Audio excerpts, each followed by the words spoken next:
16वीं शताब्दी में एक रासु नाम का बहुत बड़ा भक्त था जो माँ भवानी का भक्त था। चाहे आप उनको माँ दुर्गा कहिए, पूरी जगत की जननी कहिए, चाहे आप उसे सारा कहिए, आपके मन में जो भी रूप प्रकट आता है वही कहिए आप।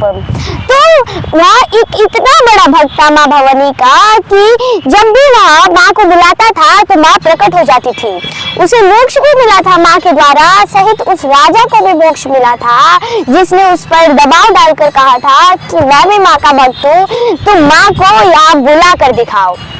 जी हाँ, नमस्कार, आप देख सकते हैं न्यूज़ चैनल। आज मैं एक ऐसे रहस्यमय मंदिर की कहानी बताने जा रही हूँ, वो भी ट्विस्ट के साथ। मैं आपको इतना बताऊंगी कि आप विस्तार से सुनिएगा। तो जी हाँ, एक रासु नाम का बहुत बड़ा भक्त था माँ भवानी का। तो वह पता है आपको, जो भी या पत्ते पेड़ के जो भी गिरते थे उससे वह धान चावल उगा सकता था। पता है कैसे? तो वह जंगल में रहता था, तो एकदम ऑलवेज यही होगा कि जो जंगल के जानवर थे वह उसके दोस्त बन गए होंगे।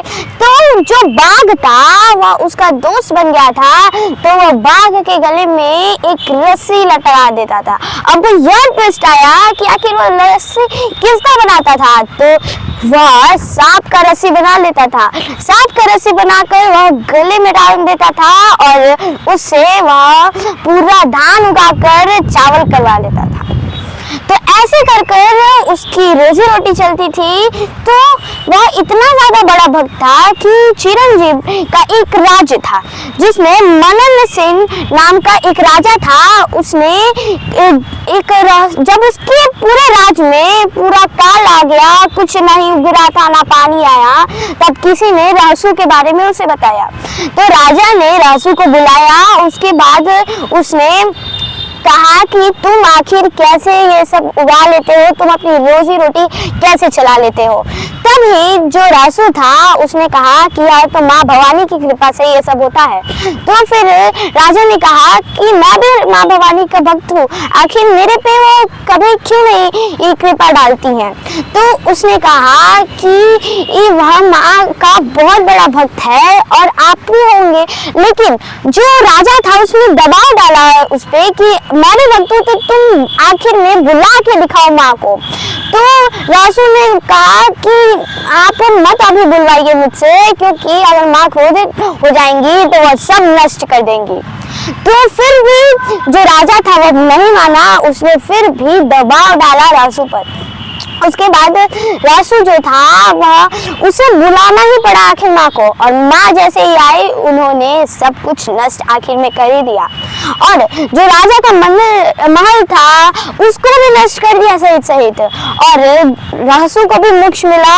उसके बाद राजा को भी मोक्ष मिला। अब आप सोच रहे होंगे कि आखिर ये मोक्ष क्या होता है, तो सारे दुनिया से कुछ रिश्ता नाता नहीं, यही होता है मोक्ष। तो उन दोनों को मोक्ष मिल गया, वह साधु संत बन गए। उसके बाद आज तक ये गोपालगंज में एक मंदिर है, वहां पर माँ भवानी की पूजा होती है। आप चाहे जो भी वहां पर जाके सारी माँ वहां पर प्रकट होती हैं, वो भी दुर्गा माँ, सारा कुछ भी, आप जाइए वहां पर और दर्शन करिए, आपको बहुत अच्छा लगेगा।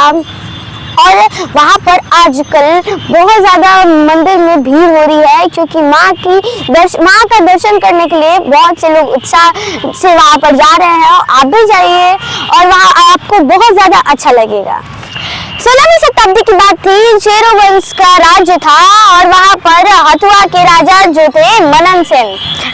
देखिए, जो माँ थी वह असम से कामाख्या मंदिर से खुद चलकर आई थी, तो उनको तो बेवजह बुलाया गया था, उनके भक्त पर दबाव डाला गया था, इसीलिए उन्होंने सब कुछ नष्ट कर दिया।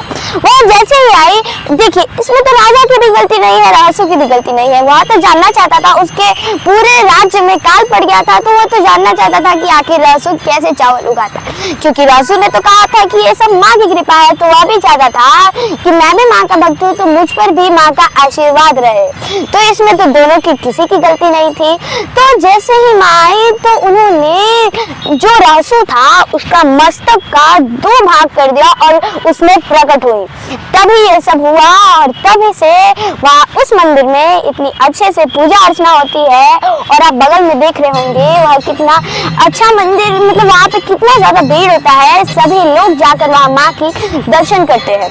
अगर आप चाहते हैं और भी ऐसे वीडियो लेते हो तो मेरे सबसे बड़ा चैनल अगर आप यूट्यूब से देख रहे हो तो लाइक और सब्सक्राइब कर लीजिए और फेसबुक से देख रहे हो तो लाइक और फॉलो कर लीजिए। अगर आप चाहते हैं और भी ऐसे वीडियो लेते हो तो मेरे सबसे बड़ा चैनल को हमेशा। स्थान जो है प्रसिद्ध नहीं, अपने आप में बहुत बड़ा ख्याति है।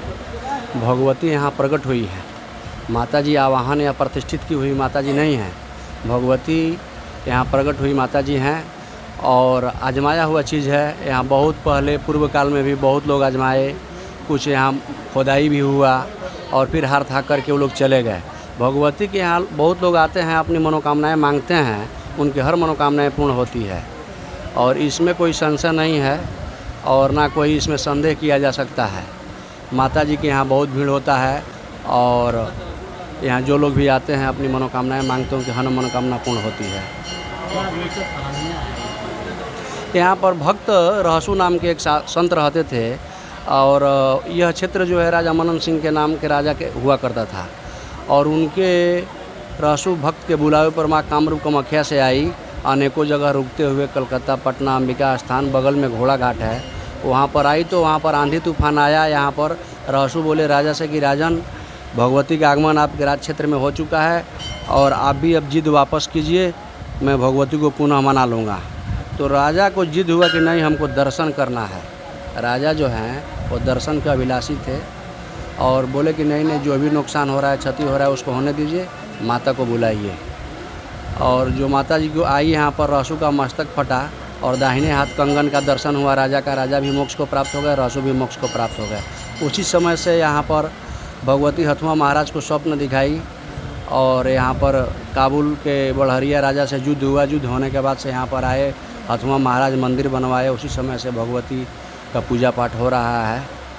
कब का ये इतिहास बताया जा रहा है? ये चौल वंश के समय का है, लगभग 1600-1700 ईस्वी का, 1000-2000 वर्ष पहले का।